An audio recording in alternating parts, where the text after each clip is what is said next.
రాశి పూర్వభాద్ర 4వ పాదం, ఉత్తరాభాద్ర రేవతి కంప్లీట్గా.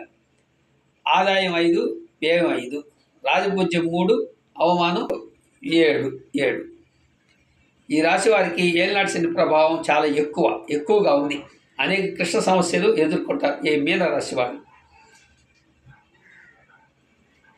తర్వాత నామాక్షరాలు వచ్చి ది, దు, శ, ఝ, ధ, దేదో, చాచి. ఈ అక్షరాలు మొదటి అక్షరాలు కలిగిన వాళ్ళు ఈ రాశి కిందకు వస్తారు. ఏలినాటి శని ప్రభావం ఎక్కువగా ఉంది. అనేక కృష్ణ సమస్యల నుంచి ఎదుర్కోవాల్సి వస్తుంది. అన్ని రంగాలందు అన్ని విధాల నష్టములు వాటిల్లే సూచన ఉన్నది. శివకేశవ శివకేశవుల్ని హనుమంతుడిని నవగ్రహాలు ఆరాధన చేయడం వల్ల కొద్దిగా మిక్కిలి మేలు జరిగేదానికి అవకాశం ఉంది. కష్టాల నుంచి బయటపడతారు. గురు కేతు ప్రభావం వల్ల కొంత అనుకూలత కలిగేదానికి అవకాశాలు ఉన్నాయి.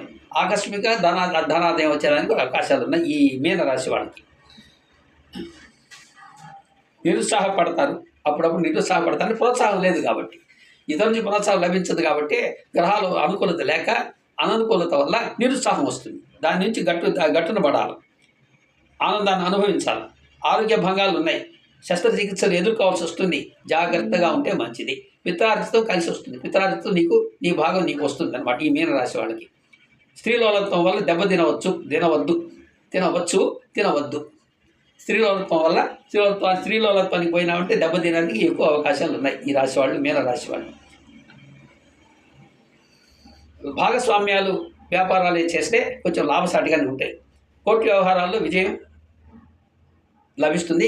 కానీ విలువను కోల్పోయి మాట్లాడడం అనేది ఈ రాశి వాళ్ళు చేయకుండా ఉంటే మంచిది. విలువను కోల్పోయి మన విలువ ఏందో మనం తెలుసుకోకుండా ఎట్లా పడితే అట్లా మాట్లాడడం వల్ల కొన్ని ఇబ్బందులు కూడా ఎదుర్కొంటారు ఈ రాశి వాళ్ళు. మాట జారవద్దు. వ్యవసాయదారులకు సామాన్య రాబడి, బాగా ముబ్బడిగా పంట వస్తుందని అనుకోవద్దు.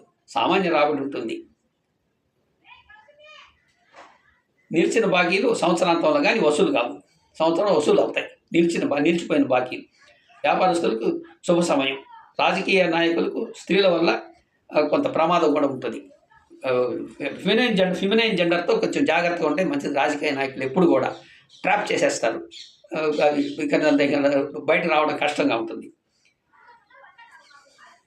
స్త్రీలకు ఈ సంవత్సరం యోగదాయకంగా ఉంటుంది. అంటే వీళ్ళు ఏంటంటే అదృష్ట సంఖ్య 5, ఆది, సోమ, బుధ వారాలు యోగదాయకంగా ఉంటాయి. అంతవరకు మనం చెప్పుకోగలం.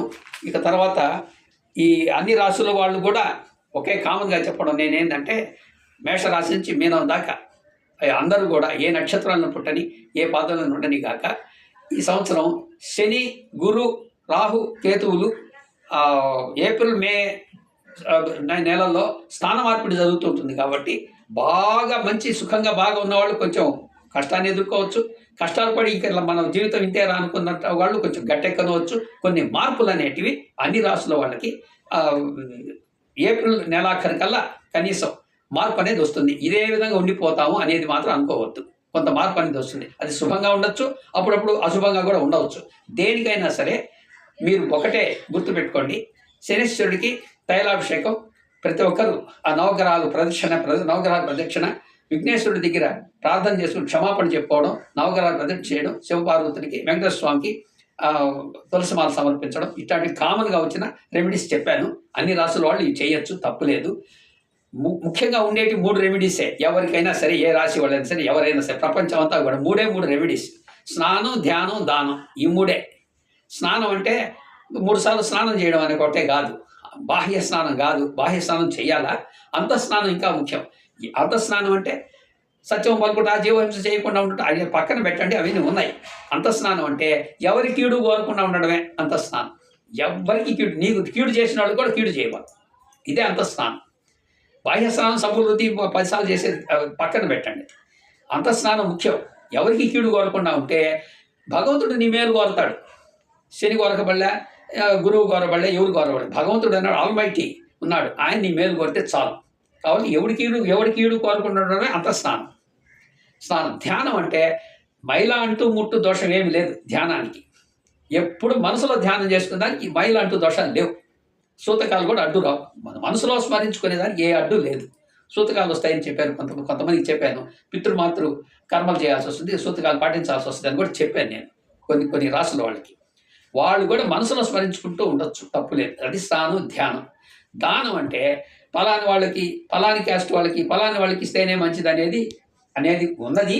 కానీ కష్టంలో ఉండేవాడికి దానం సహాయం చేస్తే దానికి మించింది లేదు. కష్టంలో ఉన్నాడు, వాడికి ఏ సహాయం చేస్తే మంచిదో చూసి చేస్తే దాని మించిన దానం లేదు. ఆ సహాయం చేస్తే వాడు దానివల్ల పికప్ అయినారంటే చాలు. ఈ స్నానం, ధ్యానం, దానం అనేది ముఖ్యమైన రెమెడీస్ ఏ రాశి వాళ్ళకైనా అనేది మనసులో పెట్టుకోండి. శనికి తైలాభిషేకం అనేది ఒప్పుకున్నంతలో నువ్వుల నూనె ఆ శనిశ్వరుడి మీద పోయడం అనేది, లేదా కొంతమంది అలో చేయరు, పురోహితులే పోస్తారు మీ పేరు గోత్రం అని చెప్పి, చేసేటైనా సరే నువ్వులు దానం చేయండి. నువ్వులు దానం చాలామంది స్వీకరించే వాళ్ళని పట్టుకుని వాళ్ళకి చేయడం, దండం పెట్టుకోవడం, భగవంతుడికి భారం వేసి నీ కార్యక్రమాలు, నీ జీవన వ్యవస్థ సాగిస్తూ ఉండడమే ముఖ్యమైనది. ఏ ఫలితాలు తెలియని వాళ్ళు ఉంటారు, ఈ నక్షత్రాలు వాసులు తెలియని వాళ్ళు ఉంటారు. నిష్కల్మషంగా నీ పని నువ్వు చేసుకుంటూ, నీ కష్టం నువ్వు చేసుకుంటూ పోతూ ఉంటే ఎంత మాత్రం పెద్ద నష్టాలు ఏం జరగవు, వచ్చే లాభం వస్తూ ఉంటుంది. శుభం భూయాత్, అందరికీ శుభం జరగాలని కోరుకుంటూ ఈ రాశి ఫలితాలు నాకు తెలిసినంత వరకు 2025 మేషం నుంచి మీనం వరకు చెప్పగలిగాను. భగవంతుడి దయ వల్ల ప్రార్థిస్తూ ఇంతటితో ముగిస్తున్నాను.